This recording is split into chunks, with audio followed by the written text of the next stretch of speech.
what happened today was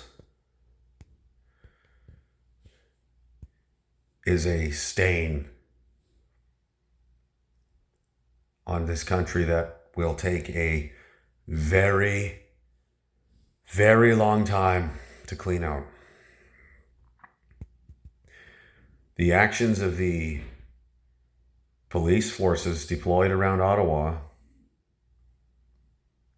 are beyond inexcusable, reprehensible, deplorable, immoral, violent. I saw a woman get butt stroked with a rifle. People's windows were smashed. They were hauled out of their vehicles. A friend of mine was trampled by cops.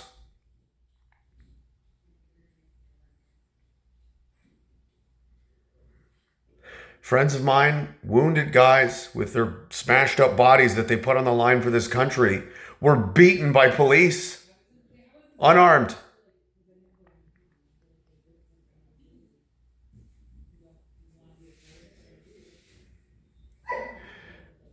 There's no word. I'm having a difficult time finding the words right now, and I'll have a lot more to say later tonight when I settle in, and I'll do this on my podcast, I suppose.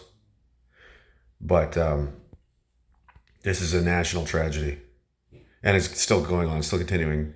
There's people trapped in a pocket downtown, and they're being trampled and pushed around and roughed up, and it looks like they're getting ready to gas them. They've got full riot gear, cops, batons, guns, M4s, C8 carbines, snipers, armored cars, horses. I saw a family get ripped apart.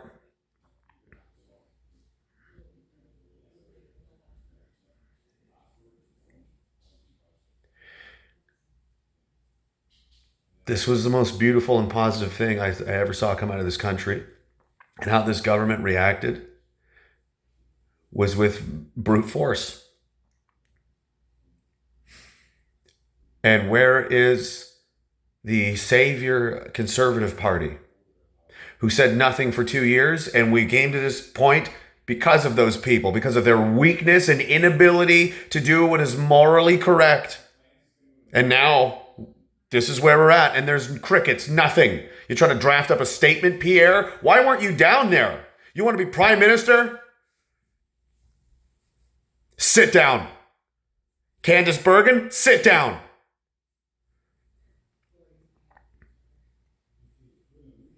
How does that quote go? In the end, we don't remember the words of our enemies, but the silence of our friends. The Conservative Party is not your friend.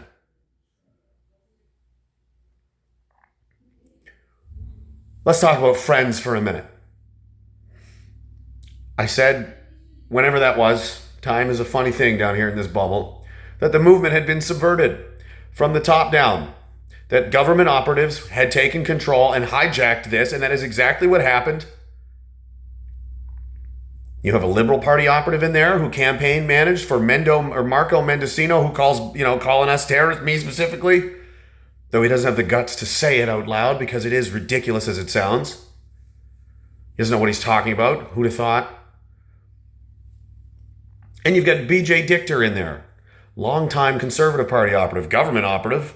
Whose government exactly? We're not quite sure yet, but he loves to subvert movements. He tried to get into the PPC and spread all kinds of, the Muslims are the problem shit during the first election cycle with the PPC. He manages all of the online Canadian political personalities. Like Tom Quiggin, for example, his little friend there, who, works for CSIS. Oh, I'm sorry, he's retired CSIS. They're not truckers. How did they get there? How did they get to the top? Why are they doing all the talking? Who is this guy?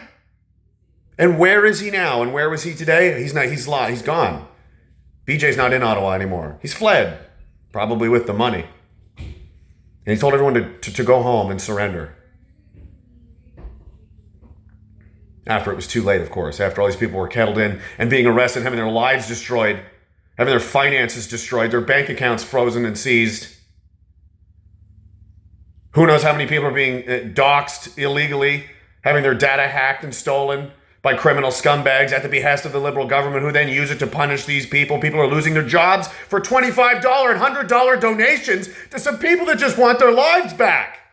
And they enact the War Measures Act, the Emergency Measures Act, to justify a violent and brutal crackdown on old people and women and wounded veterans. You beat wounded veterans in the street. You scum! No one will ever forgive you, and nor should they. Never, never, never, never, never. This is my worst nightmare come true. The stain can never be removed. What you've done today will remain in the mindset of the Canadian people for generations. For generations. Are you proud of yourselves? Are you happy? You think this is over now? Do you think these people are going to go home and go, oh, well, just doing my job? You permanently wounded the country, and everyone's going to remember it forever. And you still got to go to work tomorrow as a cop, and the day after that, and the day after that. And everybody else that does.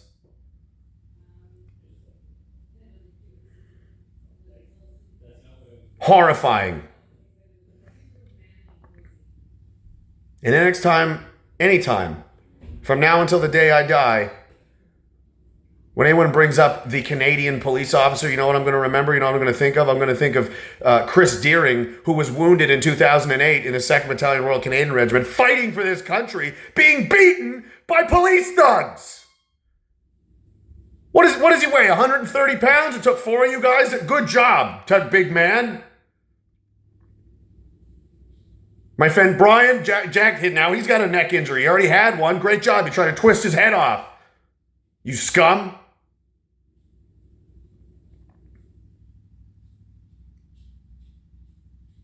And my friend Kristen, who is a heroic, brave, courageous woman, being shoved around and trampled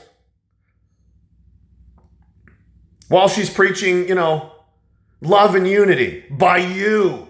That's what you did to her. And I'm going to remember that woman you dragged out of a crowd, wrestled her to the ground, and beat her over the head with a rifle. So if anyone's confused of what happened today, that's what happened today. That is now the Canadian police officer.